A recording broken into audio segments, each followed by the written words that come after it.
Esse é o quarto vídeo de uma série de 9 vídeos que eu falo sobre compliance e programa de integridade. O primeiro vídeo é uma visão geral sobre o que é o programa de integridade e compliance. Nos outros, abordo um tema específico. E nesse vídeo, vou falar sobre o pilar avaliação de perfil e análise de riscos. Olá, meu nome é Márcio Mendes, sou advogado com expertise em direito digital e compliance. Convido você a se inscrever no canal, deixe seu like, compartilhe e comente para que eu possa trazer a melhor informação. Pilar, avaliação de perfil e análise de riscos.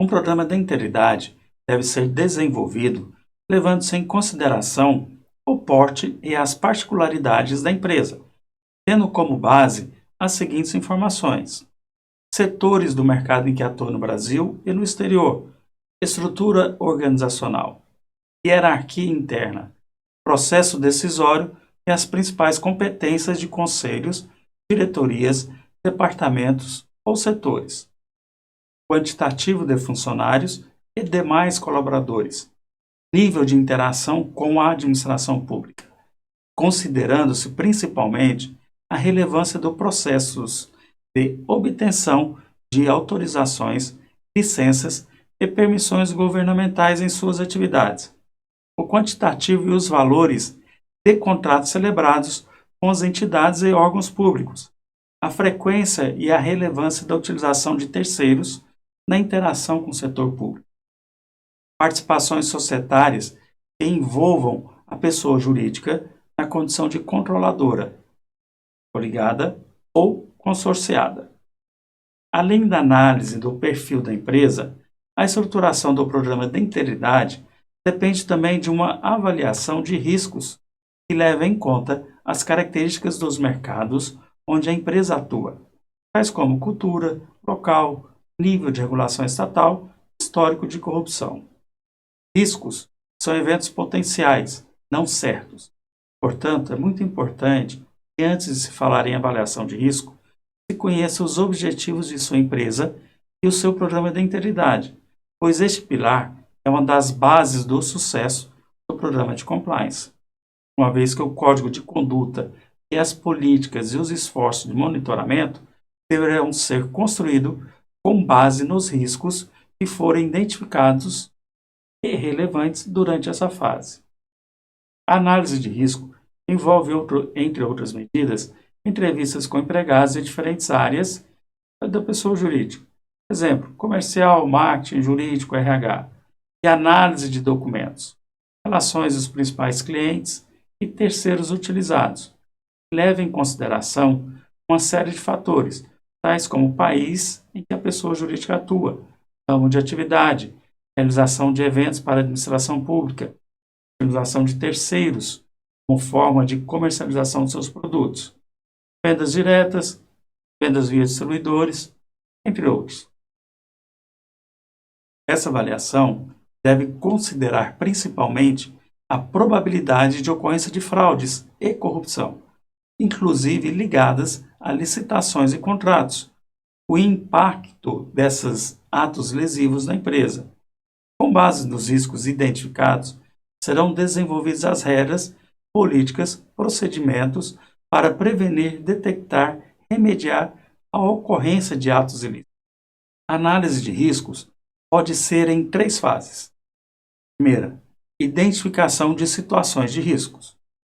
Mapear situações ou fatores que possam facilitar, camuflar ou contribuir para a prática de atos lesivos contra a administração pública nacional ou estrangeira. Cita-se algumas situações de risco, especialmente com relação às previsões da Lei Anticorrupção. Participação em licitações, obtenção de licenças, autorizações e permissões, contato com agente público ao submeter-se à fiscalização, contratação de agentes públicos ou a contratação de ex-agentes públicos, oferecimento de hospitalidades, brindes e presentes a agentes, estabelecimento de metas inatingíveis de outras formas de pressão, oferecimento de patrocínios e doações, contratação de terceiros, fusões, aquisições e reestruturações societárias. Segundo, criação de políticas para mitigar os riscos. Com base nesse levantamento, desenvolver políticas com o objetivo de aumentar o controle sobre as situações de riscos e diminuir as chances de ocorrência de atos lesivos.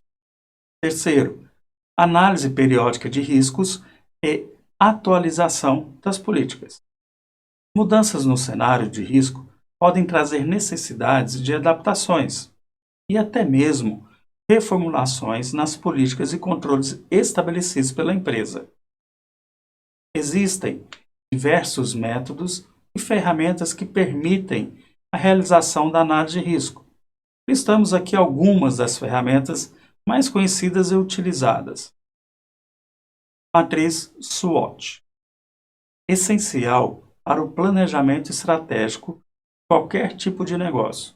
A matriz SWOT é uma ferramenta clássica de administração. Teoricamente, ela foi criada na Universidade de Stanford nos anos 60. Apesar de não ser essencialmente uma técnica de análise de riscos, ela permite uma análise ampla e ao mesmo tempo simples do ambiente de uma empresa. Técnica dos 5 porquês. Derivada do sistema Toyota de produção e desenvolvida nos anos 70 dentro das fábricas da montadora. A técnica dos 5 porquês é um método simples. Consiste em questionar o porquê de um acontecimento 5 vezes, até que se descubra a sua real causa. Apesar de não ser essencialmente uma técnica de análise de riscos, ela ajuda na hora de entender falhas e evitar que elas se repitam, aprimorando seu conhecimento sobre o erro. What If? What If é uma ferramenta direcionada especialmente para a etapa de identificação de riscos. Em uma reunião com um time de especialistas ou profissionais com experiência no trabalho que será realizado, são feitos questionamentos de cenários com a pergunta "e se?". Com base nas respostas, são descobertos riscos que serão posteriormente analisados. APR. A análise preliminar de risco, APR, é um estudo antecipado que detalha as ameaças que podem afetar uma atividade qualquer que será realizada em uma empresa. Nesse documento, os riscos são cuidadosamente descritos e as medidas de controle e correção são definidas com base neles.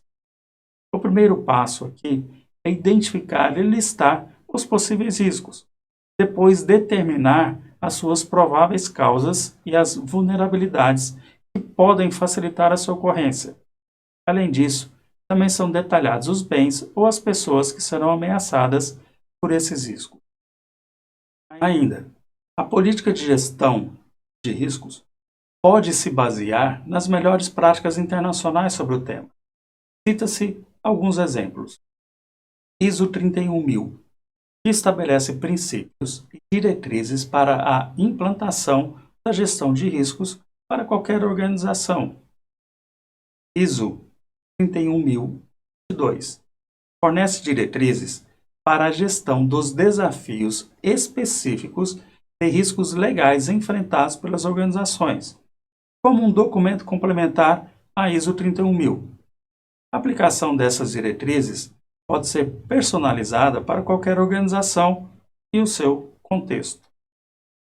O modelo COSO publicou o modelo de gestão, que é o gerenciamento de riscos corporativos integrado com a estratégia e o desempenho, buscando ressaltar a importância de considerar os riscos, tanto no estabelecimento da estratégia quanto na condução do desempenho.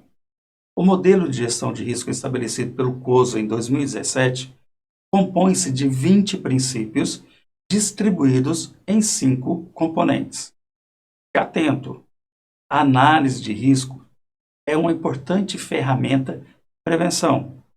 Utilize-a, principalmente antes de criar um programa de integridade. Para saber mais sobre o programa de integridade e compliance, Convido você para ver os outros vídeos da série. Grato por assistir e nos vemos nos próximos episódios. Um forte abraço e até mais.